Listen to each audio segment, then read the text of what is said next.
አመለካከት አለው? ጥሩ ነው ወይስ መጥፎ ነው? እንዴት ነው በቃ እንዴት ነው የምትግባቡት? ምን ያህል ትግባባላችሁ?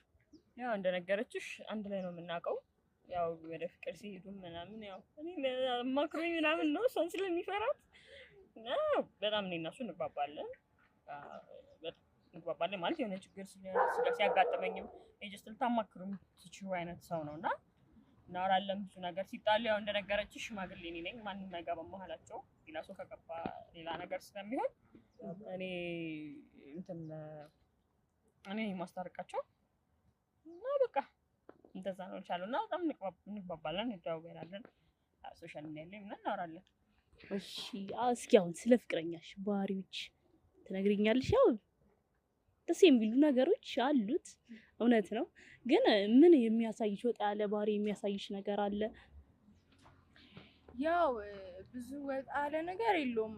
አክቹአሊ በጣም ዝምተኛ ነው። እኔ ደግሞ ሞጥሟጣ ነኝ ስልሽ የሆነ ነገሮችን አይቼ ማለፍ አልወድም። በጣም ነው የምናገረው እና ምንም ነገር አይቼበት መዝለል አልችልም። በቃ እሷም ጋር ሁሌ ኧረ እስኪ ዝም በይ ምናምን ነው የምትለኝ እና በጣም እናገራለሁ። እሱ ደግሞ ዝም ማለት ይመቻል። ያው ትንሽ የሚደብረኝ ነገር አለማውራቱ ነው። በቃ የሆነ መሀልሽ ክፍተት ካለ ግድ አውርተሽ ነው የምትግባቢው እና እሱ አያወራም ጭራሽ። የሆነ ባስከፋውም እሺ ምናምን ብሎ ነው የሚያልፈኝ እንጂ እንደዚህ እንደኔ እንደማወራ አያወራም። ግን የተለየ ባህሪ አያሳይሽም? አይ ብዙ ጊዜ የተለየ ባህሪ የለውም። ማለት ያው አንዳንድ ጊዜ ስልክ በተለይ በአሁኑ ሰዓት የሚያጋጨው ፍቅረኛሞችን ስልክ ነው ማለት ስልኩ እንድትጠቀሚ ምናምን ነገር ይፈቅድልሻል?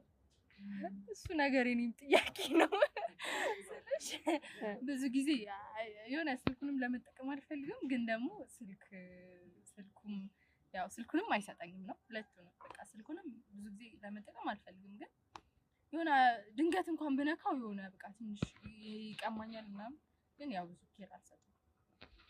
አይ እስኪ እንግዲህ ጓደኛሽ ፍቅረኛ የላትም? እንደው እስኪ ፍቅር ምን አይነት ፍቅረኛ ቢኖራት ወይም የህይወት አጋር ቢኖራት ብለሽ ትመኝላታለሽ? ያው እንደማስበው ከሆነ ሀብታም ቢሆን ደስ ይለኛል።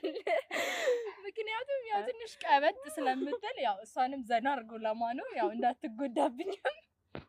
እንዴት ነው ትቀበያለሽ አንቺ? ቢሆን ማን ይጣላል? አይ እውነት ነው፣ እሱማ ቢሆን የሚጠላ ሰው የለም። ግን የሆነ የኔ ብለሽ የምታስቢው ሰው ኢማጂን የምታረጊው ሰው አለ። እስኪ ከዛ ሰው ምን ቢሆን ደስ ይልሻል? ምን ያሟላ ሰው ቢሆን ደስ ይልሻል?